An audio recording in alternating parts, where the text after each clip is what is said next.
नमस्कार साथियों, स्वागत है आप सभी का आपके अपने YouTube चैनल में जिसका नाम है Educare academy by Mandeep ma'am. आज मैं आप लोगों के लिए लेकर आई हूँ कुछ और क्वेश्चंस जिसकी डेट है 1/10/2021। शिफ्ट 1 का ये पेपर है और आज हम करने जा रहे हैं पार्ट 2 को। तो शुरू करते हैं क्वेश्चंस बिना टाइम वेस्ट किए। पहला क्वेश्चन है कि कार्ल मार्क्स ने एक ऐसे सामाजिक सिद्धांत दिया जो डैश को जोड़ता है। कार्ल मार्क्स ने किस सिद्धांत को दिया था जो किससे लिंक्ड है? इकोनॉमिक्स, पॉलिटिक्स और हिस्ट्री, ये इन तीनों को ही जोड़ता है। कार्ल मार्क्स जर्मन के फिलोसोफर थे, इकोनॉमिस्ट थे और पॉलिटिशियन थे। उन्होंने एक बुक भी लिखी जिसका नाम था दास कैपिटल। ये एक बहुत ही फेमस बुक थी और इनका मेन ऑब्जेक्टिव क्या था कि स्टैब्लिश करना एक क्लासलेस सोसाइटी को।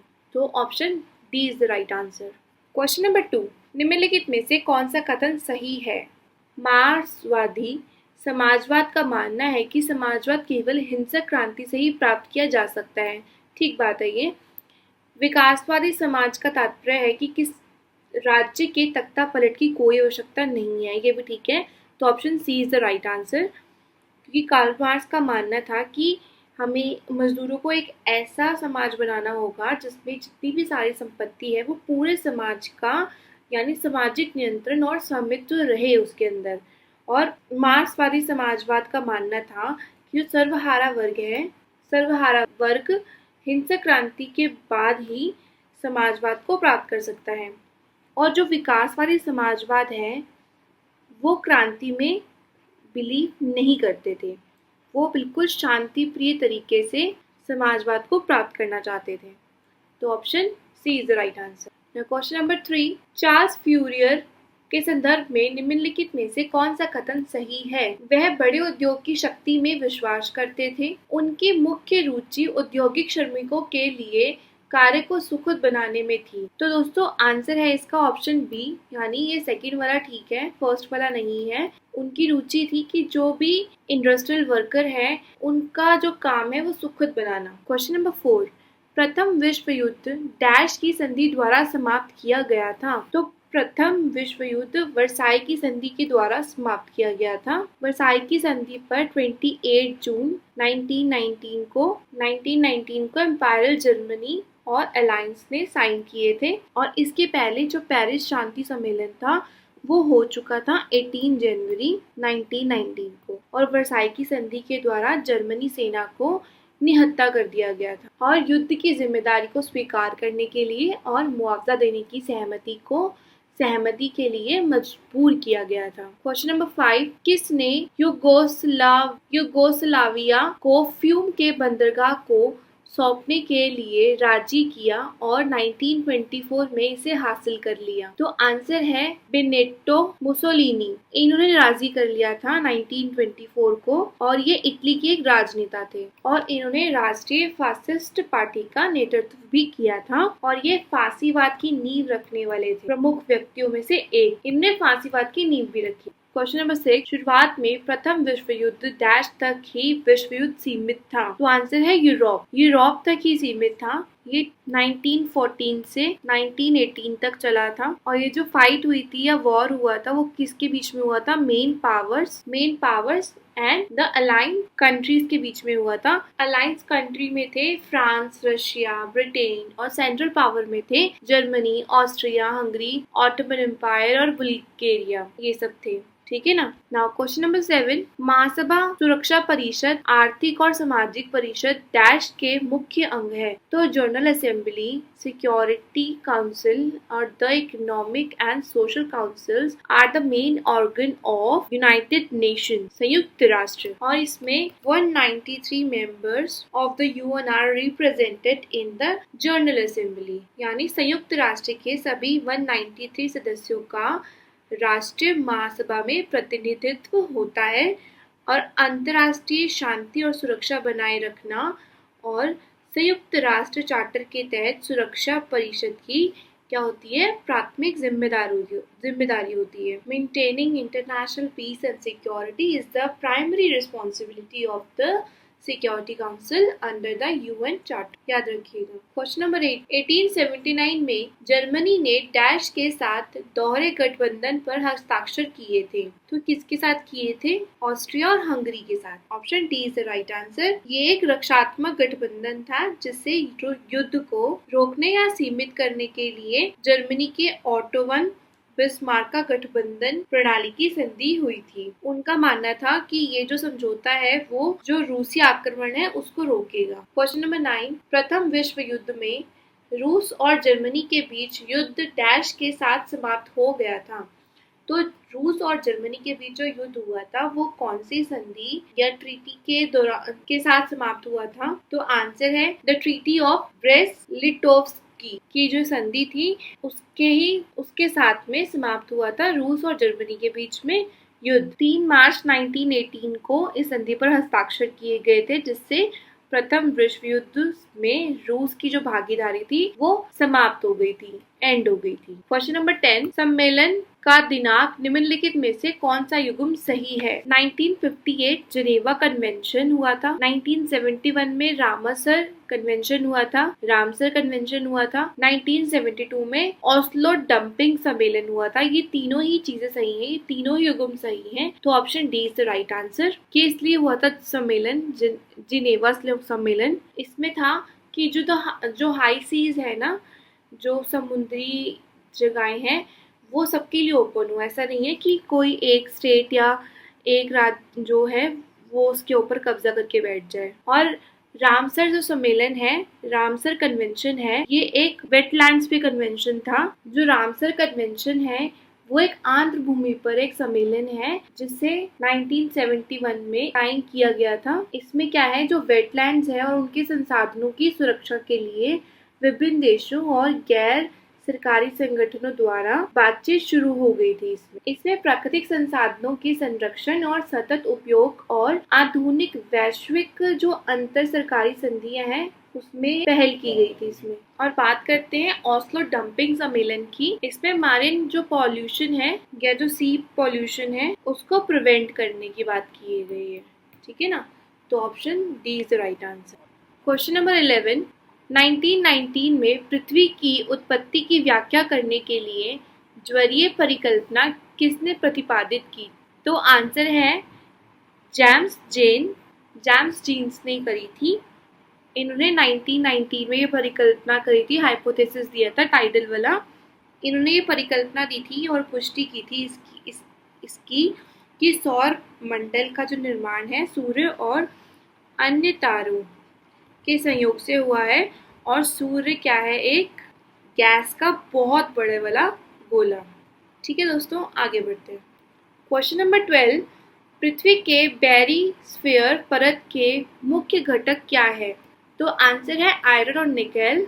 जो बैरिस्फीयर लेयर होती है वो अर्थ के सबसे इनर मोस्ट लेयर होती है और ये इनर कोर और आउटर कोर में होती है और ये कंपोज करती है, किसको करती है? ये आयरन और निकेल को। और क्यों करती है? और इसका जो टेम्परेचर होता है, बैरिस्फीयर का जो टेम्परेचर होता है वो ऑलमोस्ट 5500 डिग्री सेल्सियस होता है। आगे बढ़ते हैं। क्वेश्चन नंबर 13, निम्नलिखित में से कौन स्थलमंडल की लघु प्लेट है? तो माइनर प्लेट बतानी है। मैंने आपको पहले भी बता रखा है, माइनर प्लेट होती है और मेजर प्लेट होती है। तो माइनर प्लेट कौन सी है इनमें से? तो आंसर है कैरेबियन प्लेट, क्योंकि ये जो तीनों है ये मेजर प्लेट्स में आती हैं और ये क्या है, माइनर प्लेट में। और ये नॉर्थ अमेरिका और साउथ अमेरिका के बीच में स्थित है ये वाली प्लेट।